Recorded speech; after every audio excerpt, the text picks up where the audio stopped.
My fiancé keeps insisting I invite my parents to our wedding, the same ones who kicked me out and said to never come back, and now I'm not sure if I want to get married anymore. Posted by you/Objective National 517. So, some backstory: my dad left the family and went no contact when I, 35M, was 4. My mom remarried and had 2 kids with my stepdad, Dale. Dale never treated me poorly but always made it clear that I was not his son to him. He was not my dad. My mom never tried to fix the relationship and honestly loved her new family, always seeing me as a burden. At least, that's what I thought, until it was confirmed after my freshman year of college when my mom asked me not to come home anymore. I blocked her after that phone call and have had no contact with her, my stepdad, or my half-brother since then.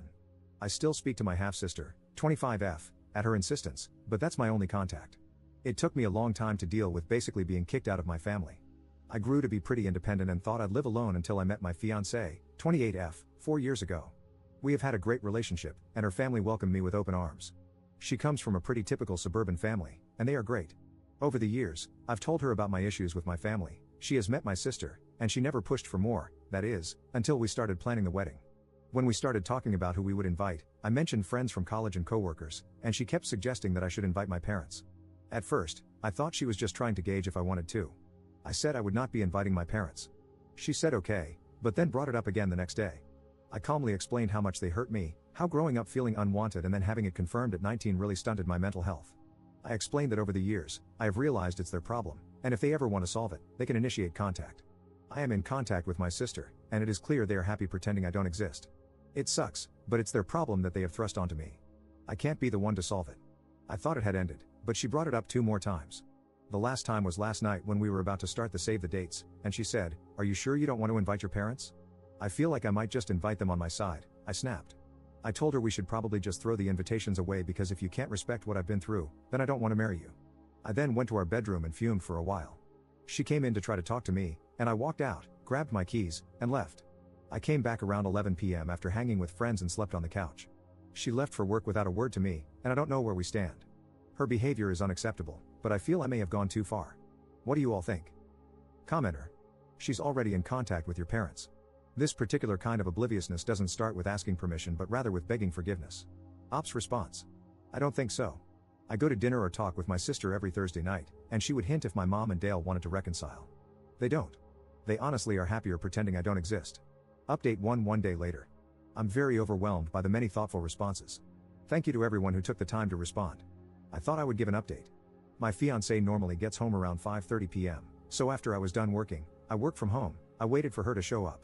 I got very worried when it was 6, and she still wasn't home, but around 6:15, she showed up with my sister, which was a big surprise. While my sister and I connect every Thursday, we live 45 minutes away from each other, so her popping by is not normal. Both of them looked very anxious, so I was very confused. I asked them what was going on, and my sister just burst into tears, saying she's sorry. After about 5 minutes of her losing it, she started talking about the family.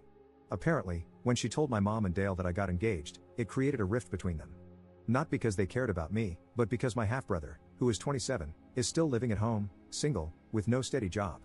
If you're thinking, wow, they kicked you out at 19 but let him stay there past the age when he could rent a car, don't worry, I said it out loud. My mom apparently wants to do the same to my half-brother, but Dale won't let her.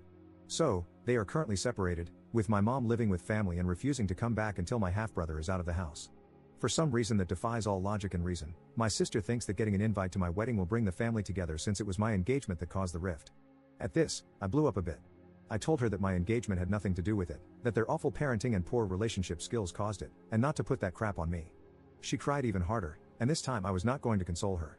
My fiancé was just sitting there the whole time, so while my sister was trying to pull herself together, I questioned my fiancé about this. She also teared up a bit, and told me that my sister had been telling her how I always bring up the family on our Thursdays, and that deep down, I wanted to repair the relationship. I asked how she could believe that when I was very clear that I was no contact with my family, and had never mentioned wanting to be in contact. I told her that I share everything with her and would never hold back something like this without talking to her. She's always been my sounding board. When I switched jobs last year, we talked about it every night, and her advice mattered more than anyone else's. She apologized and then wanted to show me her phone, specifically the messages between her and my sister. At this point, my sister perked up and asked her not to show the phone conversation, but my fiancé told her she was trying to save our relationship. It turns out my sister had been straight up lying about our Thursday conversations. She was saying that I was always talking about reconciling, that I would never admit it but was partially at fault too, and that I really wanted to see them all again. Every time I told my fiancé no, she would text my sister, and my sister would respond, claiming that I just couldn't be open because I was embarrassed. All of this was completely false. I would be perfectly happy never seeing any of them again. I can't believe my sister still sees them. At this point, I told my half-sister to leave and that Thursdays are cancelled. My sister put up a bit of a fight, but I ignored her until she left. She kept saying sorry over and over again, but honestly, I'm done with her. I've blocked her and will be no contact with her for the time being. It's a complete betrayal of my feelings and relationships. As for my fiancé and me, I am still very upset. She went behind my back with my sister, never asked me about it, let my sister manipulate her, and honestly hurt me. I told her I love her, but my trust is broken. We've agreed to go to couples therapy and see if we can repair the relationship. I hope we can, but right now, it's a toss-up for me. She's got a lot of work to do. Update 8 days later. A lot has happened, so I'm just going to try and spill it out in order. After my sister left, I told my fiancé that I loved her but didn't trust her at the moment. I felt like she took my sister's side instead of mine. So, I continued to sleep on the couch for a couple of nights. She was walking on eggshells around me, and I hated it, but I just wasn't ready to forgive her. Then, on Friday night after I hung out with friends, I came home and crashed on the couch. We had had an innocuous conversation, but she did ask me to come to bed, and I told her I just wasn't ready. I woke up to use the bathroom at around 3 a.m., and she was sleeping on the floor next to me.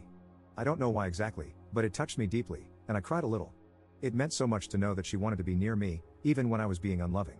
It really turned the tide for me. I woke up a few hours later, and she was making me breakfast, a surprise since Saturday is usually my big breakfast making day. We sat down to eat, and while she was still keeping the conversation light, treading on eggshells, I decided to share a story from my childhood. I told her how Dale used to make breakfast for the family but never included me. I was older, so I slept in, and when I got up, there was rarely any breakfast left. If there was, it was in the fridge, and no one would eat with me. I explained how much our Saturday brunches mean to me and that I hadn't really ever talked about it, which wasn't fair to her. She looked at me with tears in her eyes and apologized again, but I told her I didn't need it. I told her I forgave her, and while I still want to do couples therapy because I think it'll help me express my family issues with her in a healthy way, I'm ready to send out the save the dates. I then asked her to massage my back because the couch was a nightmare to sleep on, and she knew I was serious. I don't love people touching me, except my fiancé, and I had really not allowed it since the original incident. I know most of you did not want me to forgive my fiancé, but I love her, and she loves me. She made a huge mistake, but she's never experienced anything like what I went through, and she showed remorse. As for my sister, my mom reached out via a phone number I didn't recognize and told me I should forgive my sister.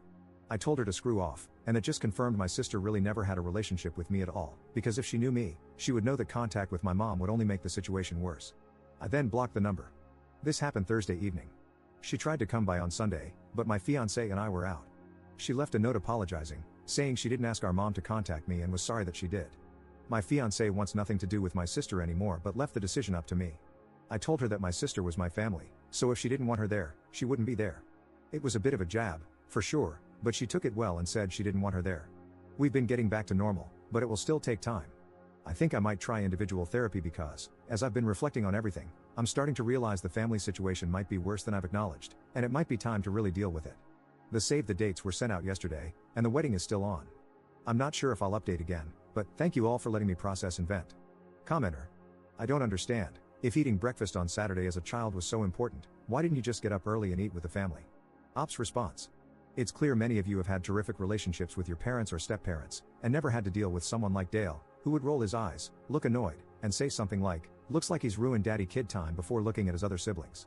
I'm happy you didn't have to deal with that, but I'm tired of having to explain and reopen painful memories for your public entertainment when I came here for advice and to vent, not to entertain. This was an update as a thank you. I kind of wish I hadn't done it. I definitely won't update again.